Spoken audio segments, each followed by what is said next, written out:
GMONU vous présente aujourd'hui une vidéo consacrée au retentissant conflit opposant les États-Unis à l'Iran. Ce conflit a laissé planer le doute quant à une éventuelle guerre d'ordre mondial et on voit aujourd'hui buzzer un peu partout des hashtags de toutes sortes. Mais qu'en est-il vraiment de cette situation ? Le 27 décembre 2019, la base irakienne de Kirkouk est attaquée par 30 roquettes tirées par le Hezbollah libanais, faisant 25 morts, dont un contracteur américain civil employé par les forces américaines. Cet événement marque le début d'une escalade sans précédent avec l'Iran. Le 29 décembre 2019, les Américains répondent par le bombardement des bases d'une faction armée pro-Iran en Irak. L'attaque fait 25 morts, tous combattant des brigades du Hezbollah. Mardi 31 décembre, la foule a assiégé l'ambassade des États-Unis à Bagdad.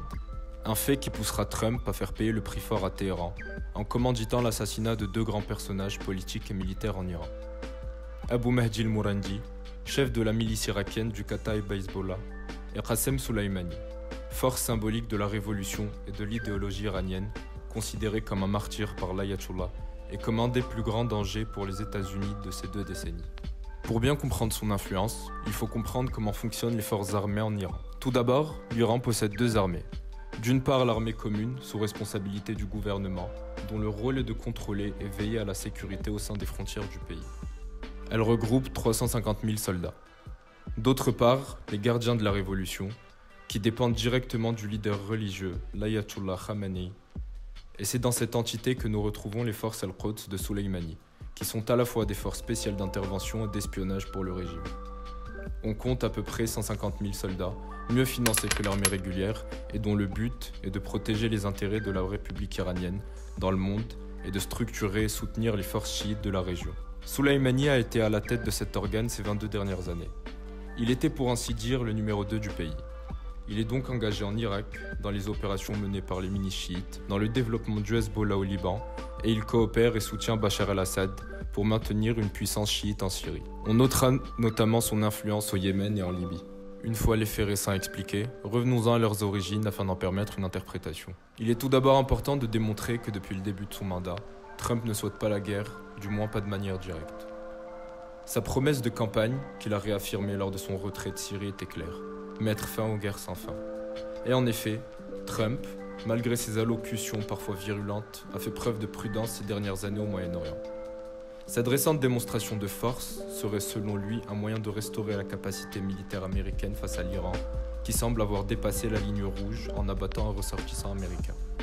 Enfin, c'est la prise de l'ambassade américaine à Bagdad qui a fait l'effet d'une bombe, le poussant à neutraliser 2 hauts placés du régime iranien. Il est important de noter que chez le président, cet événement fait écho à la prise d'otage de 1979, durant laquelle 52 Américains furent séquestrés dans l'ambassade de Téhéran pendant plus de 14 mois.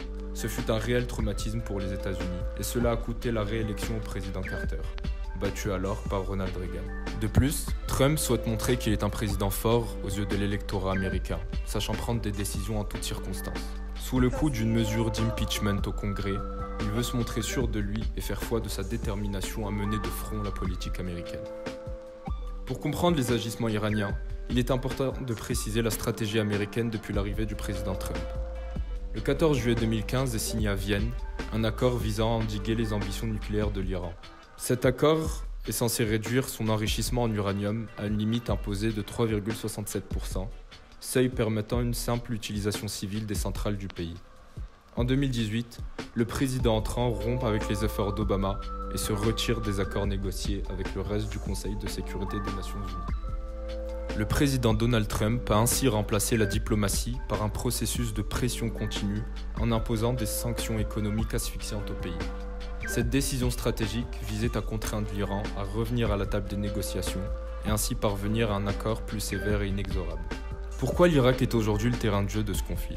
Il faut rappeler que le pays est aujourd'hui démuni d'une autosuffisance politique, militaire ou économique. Si les Américains ont bien un contrôle sur une partie des projets du pays grâce à des bases stratégiques, l'Iran est aussi très important dans la stabilité du pays. Depuis le départ de Saddam Hussein, les chiites sont devenus la force militaire principale du pays et son influence est déterminante dans la politique intérieure de ce même pays.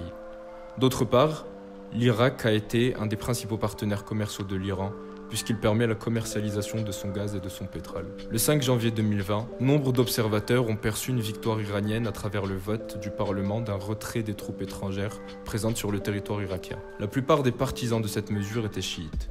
Le pays est toutefois loin d'être unanime quant à ce choix, puisque l'idée de tomber dans la sphère d'influence iranienne représente une grande peur pour un pays totalement subordonné à l'Iran et à sa répression. Aujourd'hui, l'Irak semble trop faible pour une autonomie totale. Cependant, par sa réponse, Trump a cristallisé le Moyen-Orient et a mis en avance la perte d'influence des États-Unis au Moyen-Orient.